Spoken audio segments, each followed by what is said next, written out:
Hi, this is John West with another video in the muttfence.com video series, this one on in-ground fence layouts. By the end of this video, you should know the options that are available to you for laying out your in-ground electronic pet fencing system, and you should be able to choose an option that's right for your situation. First question to ask yourself is, what do you want to do? They are flexible devices. You can use them to enclose an area. You can use the system as a barrier. You can add one or more keep-away zones, or you can use the fencing system purely as a deterrent. We'll illustrate all of these options. Here is your house, your yard, and your dog, Ollie.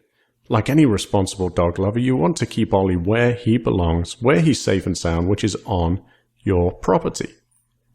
Here we've run an electronic fencing system around the front yard. When Ollie is wearing his electronic collar, we let him out the front of the house. He's safely contained within this red area marked on the diagram. This is an example of a backyard enclosure only.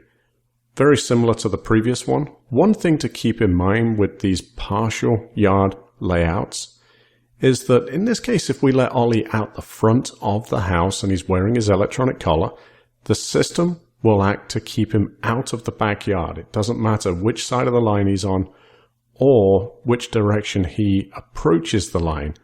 The fence is going to trigger a correction in the collar. This is a whole yard layout. This gives Ollie the most room to roam and is probably the most commonly installed of all the layouts. Here we're using the system as a barrier, so Ollie's not going to be able to cross that red line. In this case, he could walk around the red line, so this makes more sense when combined with a physical fencing system. Here we have a physical fence on 3 sides of the property, and then the electronic fencing system completes the enclosure on the 4th side. This is useful for people who are not able to build a physical fence around the front of their property. In many cases, that's prevented by zoning or deed restrictions.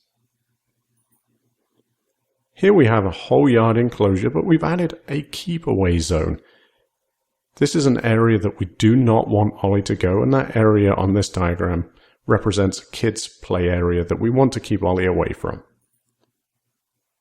Here we're using the system purely as a deterrent. So there's no enclosure or barrier. We've just marked 2 areas of the yard, the kids' play area and the vegetable garden, where we want Ollie to stay away from. In summary, the available layouts are front yard, backyard, whole yard, or a portion of any of those. You can use the system as a barrier. You can use that barrier to supplement a physical fence. You can add keep-away zones, or you can use the system purely as a deterrent.